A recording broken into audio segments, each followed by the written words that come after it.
Welcome to Comic Power. I'm your host, Comic Killer 72. Welcome to another episode of The Quick Flip. This is the program where I go over comic book industry news in a very short period of time. Be sure to click on the notification bell as well. It will let you know when a new video is posted in the future. Alright, now let's get right into it.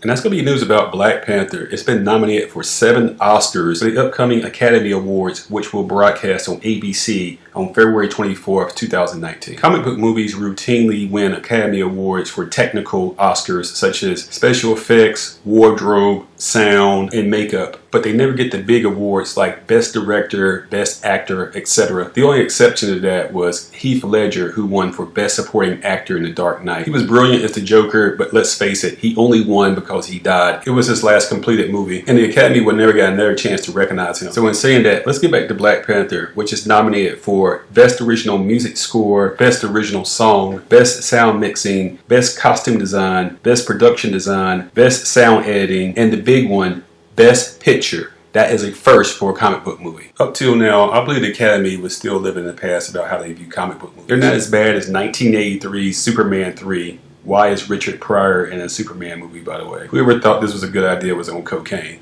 Or 1985's Howard the Duck. Oh boy. Or 1997's Batman and Robin with bat nipples. Ugh. These are awful comic book movies of the past, but I still think the Academy was viewing all comic book movies this way. Let's face it, The Winter Soldier should have been nominated for Best Picture. It was awesome. So Black Panther is the first to be nominated for this prestigious award, but hopefully not the last. Every industry has its top awards. For example, comic books have the Eisner Awards. Journalists have the Pulitzer Prize. Television has the Emmys. The music industry has the Grammys. And even the porn industry has the AVN Awards. But none of them seem to capture the public's imagination the way an Oscar does. Being nominated for Best Picture is like your team going to the AFC or NFC championship game. And actually winning it is like your team winning the Super Bowl. Underneath it all, the Black Panther story is about a prince who becomes a king and must reclaim his throne from a usurper that was unintentionally created by his father's misdeeds. So the fact that it's nominated is history, but can it actually win? I think that's a long shot. The favorites are A Star is Born, starring Lady Gaga and Bradley Cooper. Bradley does the voice of Rocket Raccoon, by the way. And the hands-on favorite is probably Roma. It's about growing up in Mexico City in the early 1970s. So congratulations to Black Panther again for 7 Oscar nominations and making $1.3 billion at the box office. Its commercial and critical success and cultural impact is beyond anything anyone could ever imagine. I can't wait to part 2. Next up is the comic book speculation pick of the week.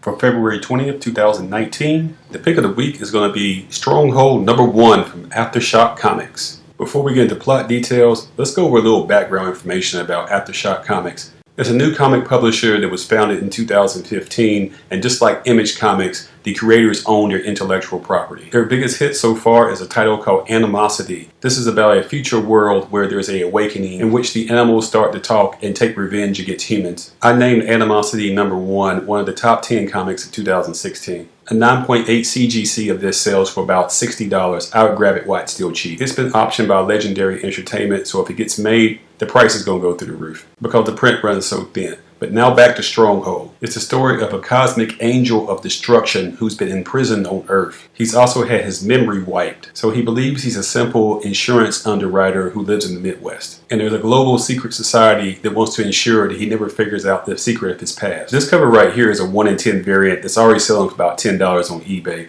I like the premise here, so I'll definitely be picking this up. The runner-up is going to be Hulkverines #1 of a 3-part miniseries from Marvel Comics. The original Hulk and the original Wolverine have been reinstated to their previous positions, and as you can see, they're going to have to team up to fight Weapon H. In case you forgot, this is the latest monster that was concocted by the Weapon Plus system. After obtaining a DNA sample from the totally awesome Hulk Amadeus Cho, they were then able to grow this new Hulk in the lab and put adamantium claws on him. He made his first full appearance in the Totally Awesome Hulk #22. I was very critical of this mashup character in the past, but he was popular enough to spin off his own title. The Wolverine and Hulk characters are always going to be connected because Wolverine made his first full appearance back in 1974 in the Hulk 181, and they've been fighting each other ever since. So it does make logical sense that they would team up and fight a bigger monster that they both hate. The print run on this should be high, but I expect for this to be a good long-term hold. With Marvel recently getting the rights back to the mutant universe, we are all but guaranteed to get a live action version of the Hulk versus Wolverine, and that would be incredible.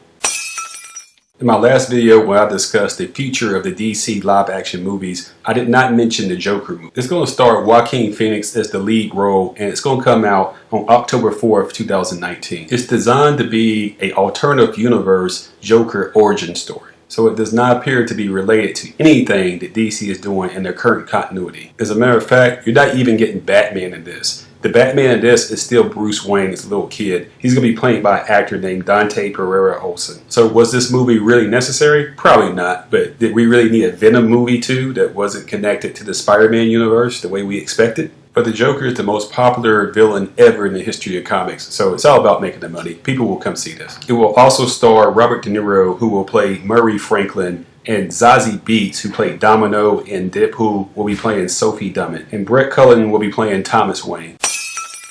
Coming up next week will be part 1 of a 3-part miniseries in which I will be going over the Captain Marvel character. There's a lot of confusion, misunderstanding, and controversy surrounding this character. A lot of people hear the Captain Marvel name and expect to see this, but they're seeing this, and it doesn't make any sense to them. So I'll try to clear all that out. So I'll see you next week for part 1 explaining who is the real Captain Marvel. Now I'll try my best to make sense of it. You know the drill. Subscribe to this channel, give it a thumbs up, and share these videos on social media so others learn about the channel. And don't forget, I do sell comics at my eBay page listed here. One Stop Thrift and Comic Power are ran by the same guy. That would be me, Comic Killer 72. I am 100% feedback, by the way. Once again, thank you to all my subscribers and viewers who support Comic Power. Until next time, this is Comic Killer 72 for Comic Power saying bye-bye.